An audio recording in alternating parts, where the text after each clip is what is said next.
¿Sabes lo que son las autoafirmaciones? Son una estrategia muy poderosa que te puede ayudar a hacer mejor las cosas, pero no tienen nada que ver con la ley de la atracción. Te voy a explicar hoy lo que significan las autoafirmaciones, lo que no significan y por qué pueden ser una buena estrategia para que tú la utilices en tu vida cotidiana o se la enseñes a otras personas de tu alrededor. Yo soy Noelia Cano y me gusta hacer vídeos de psicología y de muchas otras cosas que me apasionan en mi día a día. Así que hoy nos vamos a centrar sobre este tema de las afirmaciones positivas o autoafirmaciones. ¡Vamos, Lee!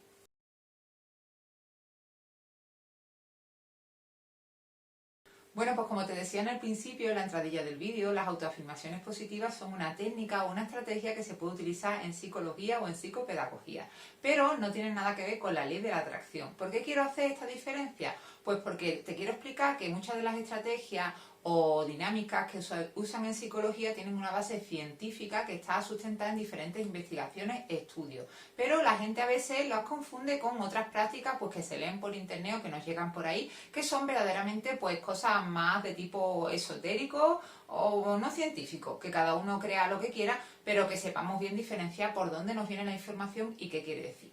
Pues bien, como te decía, las autoafirmaciones se basan en diferentes evidencias científicas y diferentes estudios. Por ejemplo, yo te voy a hablar de un fenómeno de psicología muy conocido, que quizá ya haya sacado en algún vídeo anterior, que se llama el efecto profecía autocumplida o el efecto Pigmalión, que hace referencia a que la manera en que nos hablamos a nosotros y nosotras mismas o nos hablan los de nuestro alrededor puede condicionar el que terminemos haciendo que esa profecía se cumpla. Es mucho más fácil de entender si ponemos un ejemplo. Si cogemos a una niña pequeña y le decimos que hace muy bien las cosas, que dibuja muy bien, que es muy lista, que es muy valiente, probablemente se convierta en una joven segura de sí misma porque ha tenido todo ese refuerzo social. Creerá más en sí misma, afectará su autoestima de forma positiva. Si por el contrario cogemos a un niño o una niña y le decimos que es torpe, que no sirve, y eso lo veo yo muchísimo en secundaria, ¿vale? Cómo se han ido autoalimentando las personas a base de creencias y entonces que ni siquiera ya intentan afrontar los retos, ¿vale? Esto sería un ejemplo de teoría psicológica sobre la que se sustentan las autoafirmaciones. Otro ejemplo, otro ejemplo puede ser la triada de pensamiento, emoción y conducta, que se trabaja también mucho en el tema pues, de modificación de conducta y de resolución de conflictos, ¿vale? Las personas continuamente estamos interactuando en base a nuestro comportamiento, nuestro pensamiento y nuestras emociones. Y esto hace el que a veces no diferenciemos en estas esferas y de hecho a veces cuesta mucho diferenciar un pensamiento de una emoción y de la conducta que luego o que lo ha provocado en un principio o que luego nosotros vamos a emitir, ¿no? como reacción.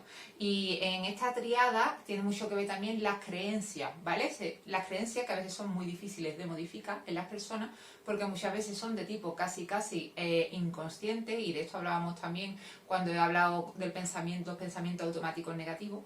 Estas creencias que tenemos dentro de nosotros, muchas veces de una forma, como te decía, subrepticia, hace que ni siquiera intentemos afrontar las cosas o hace que las afrontemos de buen ánimo y de buen grado.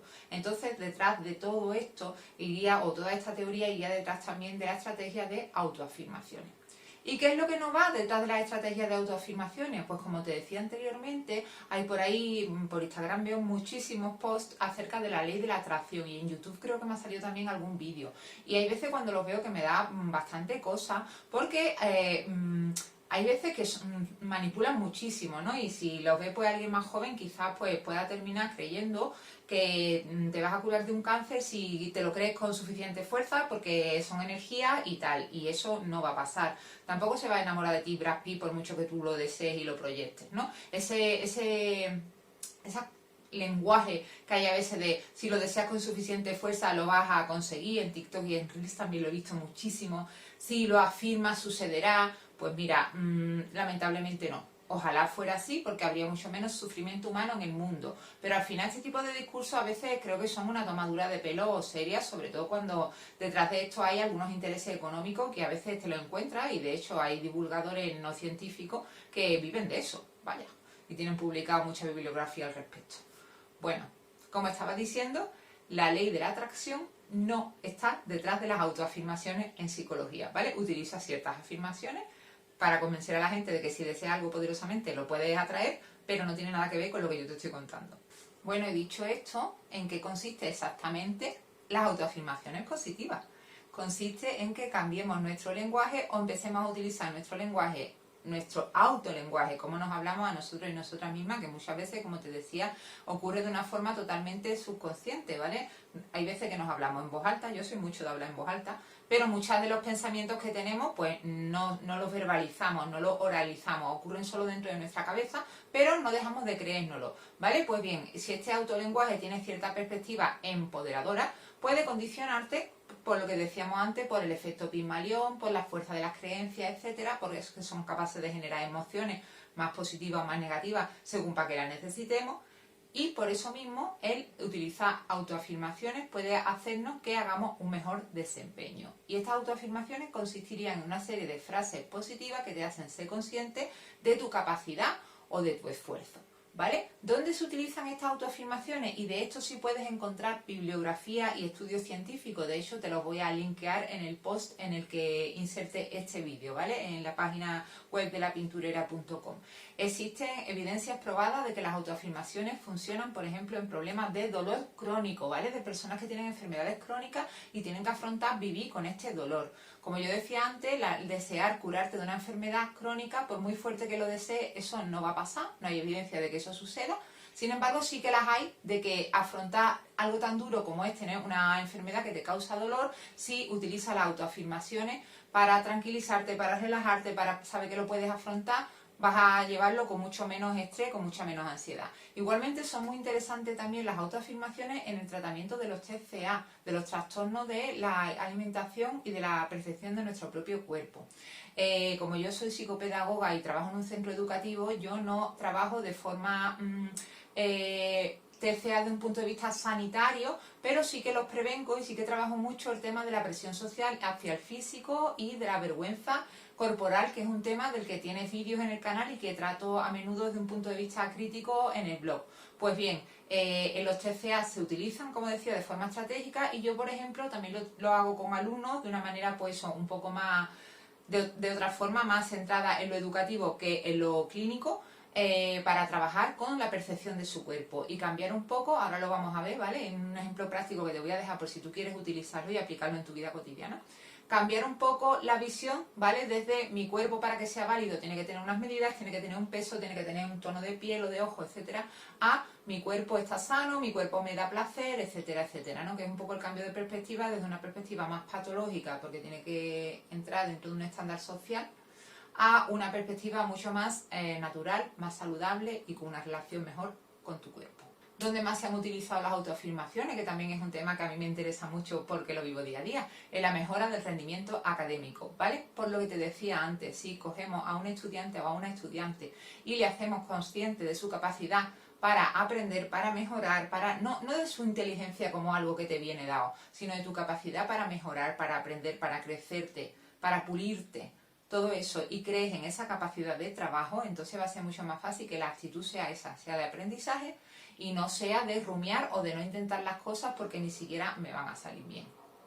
Ok, dicho esto, ¿cómo incluyo yo las autoafirmaciones en mi vida cotidiana? Vale, pues como yo te decía antes, yo a nivel de trabajo, un aspecto en el que me gusta mucho utilizarla es cuando hablo de imagen corporal o vergüenza corporal, ¿no? Que como te comentaba en algún vídeo, en la adolescencia es brutal. Pero como sacaré en otros vídeos, la presión social entre adultos existe y existe de una forma también bastante potente, ¿vale? A mí me hace gracia algunas personas que me dicen, no, a mí eso no me influye. ¿Vale? A ti igual no te influye un aspecto de la presión social, pero la presión social nos influye a todas las personas. Puede ser en un ámbito profesional, en un ámbito familiar, en un ámbito personal, etcétera. Pero bueno, que me voy de tema, como estaba diciendo, ¿cómo podemos utilizar las autoafirmaciones? Yo he dicho, en el tema de la identidad corporal, de la imagen corporal, también lo puedo utilizar para prepararme situaciones que me generen especialmente estrés, como por ejemplo puede ser una entrevista de trabajo, un examen de una oposición, una exposición en público, etcétera. Y aquí vamos a trabajar con esas creencias, como te decía antes, de que tú tienes capacidad, de que tú has trabajado lo suficiente y de que tú además, si llega un momento de descontrol, tienes las estrategias y sabes controlarlo. Hay veces que nos ponemos tan nerviosos, que esto se nos olvida y entonces entramos ya en un tema de ansiedad donde nos respiramos bien, el corazón nos va a mil y entonces como que nos racionamos también, ¿no? Pues bien, aquí tengo un botecito, a mí me gusta, en el departamento de orientación tengo otro, con unas frases que yo tengo impresas para los chicos o chicas cuando hacemos allí dinámica. Por ejemplo, Tengo un cuerpo saludable y fuerte. Bueno, pues esta autoafirmación va en la línea que te decía anteriormente de trabajar la autoestima corporal y de poner el enfoque y el peso no en los cánones estéticos, sino en que tenemos un cuerpo pues que nos responde y que nos permite tener muchas sensaciones. Otra, por ejemplo, las he metido de diferentes ámbitos para darte ideas, ¿vale?